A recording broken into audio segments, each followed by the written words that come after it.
Hello, morning everyone. Welcome to Learning About Learning with Jim. Episode 6 we're on to now, which is pretty fun. Today's episode, I'm back after a week's break. Sorry for missing last week. Had a bit of the old norovirus and there was a mega storm here in the UK as well, so the internet was down. Big question this week, learning online versus learning in person. Which is better?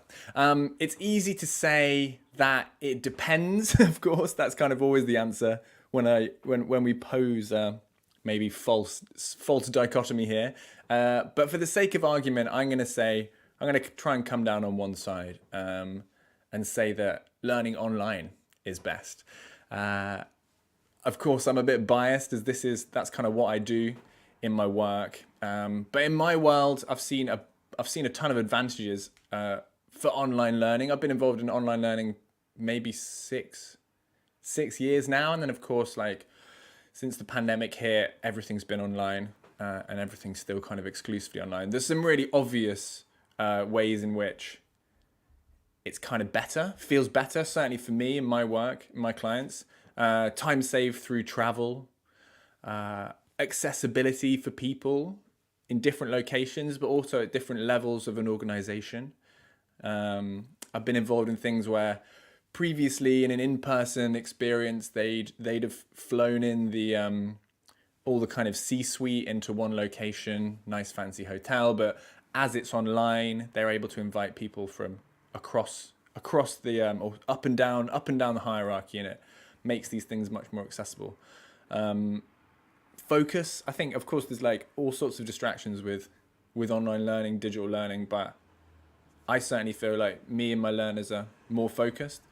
Efficiency as well. I cannot tell you the amount of time I spent transcribing things from whiteboards or transcribing post-its in the past, and now we just don't have to do that anymore for kind of workshopy type stuff. It's all in there, so the learning's like right there for people to go back to and process in their own way. And I think one of the big things is that online learning has helped me certainly to kind of decouple my thinking from a traditional 3-day, 5-day intensive experience to think more about stretching the learning out over longer periods, which allows us to bring in these principles that we've talked about before, like spaced repetition, effortful recall, so kind of going over things again and again, so you really learn it and embed it. So I'm going to try something a little bit different today. What I'd love you to do with this like app I'm using here to stream, I can have you come in and join me. So if at some point you want to join me, I'll leave this on the screen. Head to this web address, flux.am/stream, and you'll be able to come in and discuss with me. Learning online versus learning in person, which is best? I've got some thoughts to kind of share, but I would love to have someone come in and discuss with me if you're up for that. And if you're watching on the live stream, say a little hello in the chat so we can see who we've got here. So, learning online versus learning in person. It was interesting, like pre-pandemic world, learning online used to be you would do an online course, but most people worked in person. Most people worked in offices. There were very few people relatively who worked kind of remotely or worked from home. Then during the pandemic, which of course we're still in to various extents across the world, it was online learning whilst everyone worked online, and we all felt that kind of intensity, Zoom fatigue, endless meetings, and certainly for me and some of my colleagues, our online learning programs felt like a bit of an imposition on people's lives into what was already like a packed calendar of online meetings or content to digest, things to read, people to talk to. Now I think we're entering a world where it's online learning whilst many more people still work online, but some people back in the office, and that kind of madness, that frenetic energy of early pandemic has kind of settled a little bit, and things are kind of calming down, and we can start to think about how learning works in this in this kind of new world where people are now very used to, we've been using Zoom, digital whiteboard tools for years, and now everyone else is kind of very familiar with them. Because I think access, we'll come to it later, but use of technology and the barriers to using technology is one of the big things when it comes to online learning, and how for some people it's harder than in-person learning. But once now, most people have certainly with the clients I work with, most people have figured out their kind of internet connection, their camera, mute, unmute, screen sharing, all that kind of thing, chatting through messaging apps like Slack or wherever you run your learning experience. So we're kind of over that technology hump a little bit. I think when it comes to online learning versus in-person learning, really one way of seeing it is like the only difference is the technology, is like the space where we're in. In-person learning, we're in a room together. Online learning, we're on a call together, or we're collaborating in a digital space together. Everything else should be the same. As always with all this stuff with learning, we should focus on the pedagogy, not the technology. We talked about this last time when we were looking at metaverse. It's like, we shouldn't be, of course it's easy and nice to get excited about technology, but we should be focusing on the pedagogy, like how people are going to learn, those like learning design principles that we all know to create a great learning experience. And of course we should get the tech right and help people to use that tech appropriately. But once we've done that, we can kind of move on and just get on with doing learning in an awesome way. And there's some great examples of things that we would consider to be highly in-person learning experiences that are being used effectively online. Like Max shared last time that in his municipality in Sweden, they're experimenting with VR for language learning. Language learning, potentially, a very in-person thing, but how, VR is being used to do that in an online way that's really effective. I was working with a client that was doing some online training for how to help people use construction equipment. So, highly specialized, very practical, incredibly hands-on. You're literally hands are literally on a digger or a bulldozer. But they're thinking about how they could create a kind of online learning experience that supports people to learn those things. And then of course cooking, baking. You had the sourdough craze of early pandemic, but learning to cook. I mean, don't we do that every day when we look up a recipe online and then do it in the real world? That's kind of, in our language, it's self-paced online learning. I have a thing I want to learn. I Google it. I find the recipe for this lasagna. I go and make it, and I've kind of self-directed my way into that. And then even things like crafts. There's a great website called Domestika that is for kind of like masterclass online learning platform to help people learn crafts like painting or knitting, even like documentary filmmaking, things like that. But think a lot of these things that are very like hands-on, in person, are being done really effectively online now. And painting, I mean, think like good old Bob Ross has been doing that kind of distance painting teaching for many years. I don't know if you know Bob Ross, but you should check him out on Netflix. He's an interesting guy. I think like so many things are the same when it comes to online learning and in-person learning.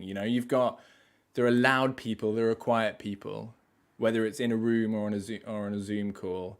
You've got a nice spaces, lovely space to do this training in, as well as like really like tech that works really well, versus like a tricky space. Maybe you're in like a crappy back room with no natural light, and similarly maybe you're dealing with connection issues, or you're having to use some applications that you're not familiar with. Nice space and tricky space, kind of the same in in-person and online learning. Good tech and bad tech, how many in-person learning or training or workshop things have you been to when the projector fails, or the audio doesn't work, or the fire alarm goes off? There's bad tech in person too, and which of course we've all experienced online as well. And then thinking back to like it's what we do, not the tech we use.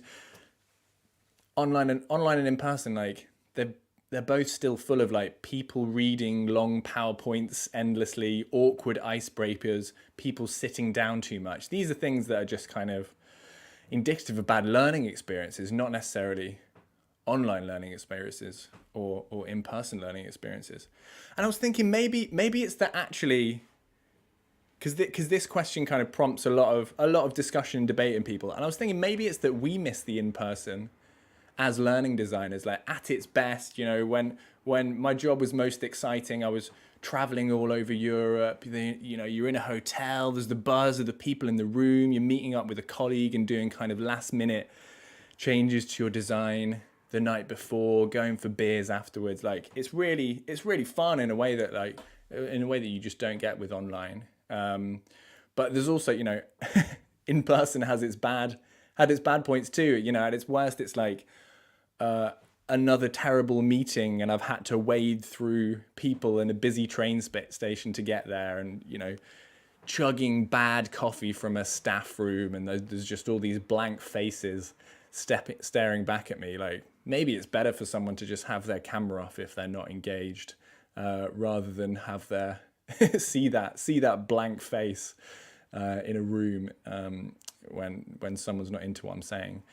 Before we get into the research, I think my mate Jamie Black, who might well be watching, and Jamie, if you are watching, I'd love you to come on in and chat with me. But he had a point on like synchronous versus asynchronous learning, and maybe online learning versus in-person learning is kind of the wrong question to ask. So Jamie said, one thing I think about from your question is the difference between, have I got a quote from him? Nah. One thing I think about is the differences between synchronous versus asynchronous learning. I personally think in-person is powerful, but for a lot of things, I'd be thrilled to go down a solo rabbit hole online with self-study and learning by doing, then meeting up online or in person to socializing the experience. So I think what's really interesting is like, you know, perhaps I'm asking the wrong question. Maybe it's not about online versus in person, but it's like, what do we do when we've got people in a room or a virtual meeting space versus what do we do outside of that, and how can we create and design experiences that are really effective and useful for people, thinking about the difference between what do I do on my own asynchronously and then what do we do together synchronously, in that social space, creating social learning. Before I get into the research, one final point. I think it's interesting that I think probably most things can be learned online, but again and again, come back to this question of like, what makes effective learning? It's the classic question, you know, going back to kind of first principles, and the principles that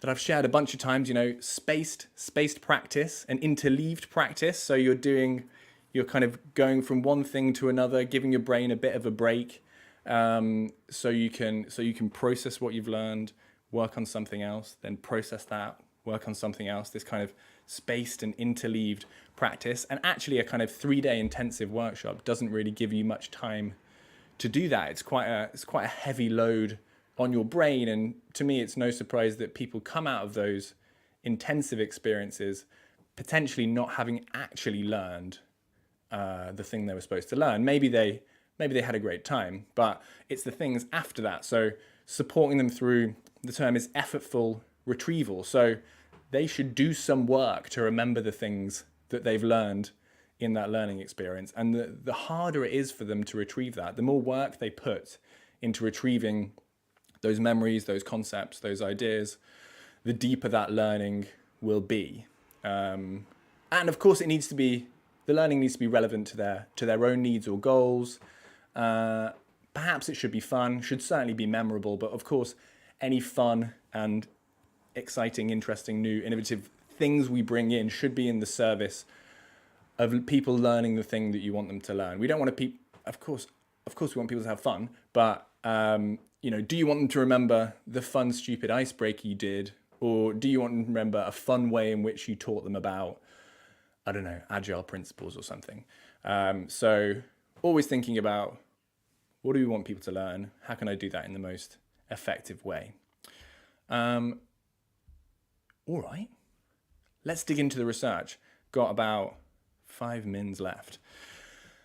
Actually, a lot of the academic research I looked into is quite surface level, kind of boring, and very reactive to the pandemic. There is some good stuff. I did find some good stuff, so I'll show you that. But if you find yourself researching this, I mean, I imagine people got a lot of. It was quite easy to get a research grant or a kind of research title signed off if you were focusing it around the pandemic kind of about a year ago. And a lot of the insights from that research are just not particularly interesting.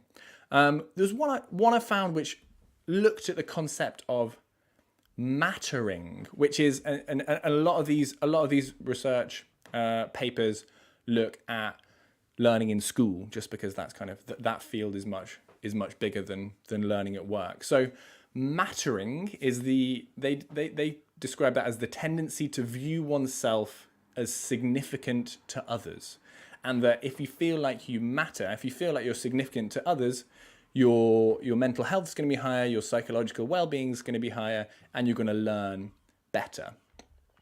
And their prediction was that students who were taught online in 2020 would feel that they mattered less than students who were taught in person.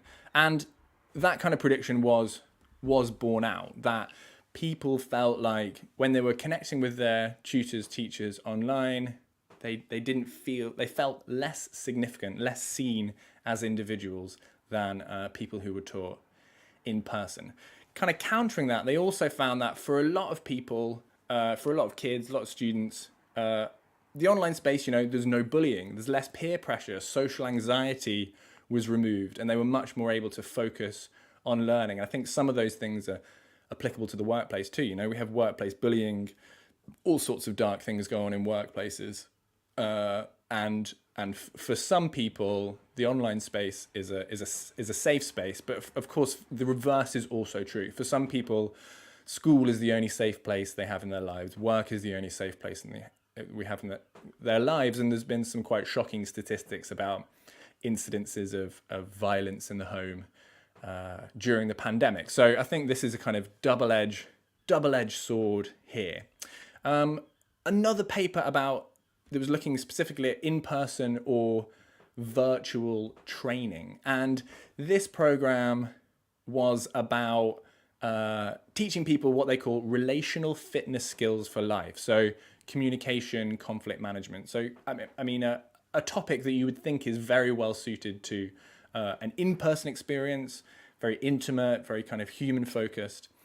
And what they found was that actually the online group learned a lot less than the in-person group,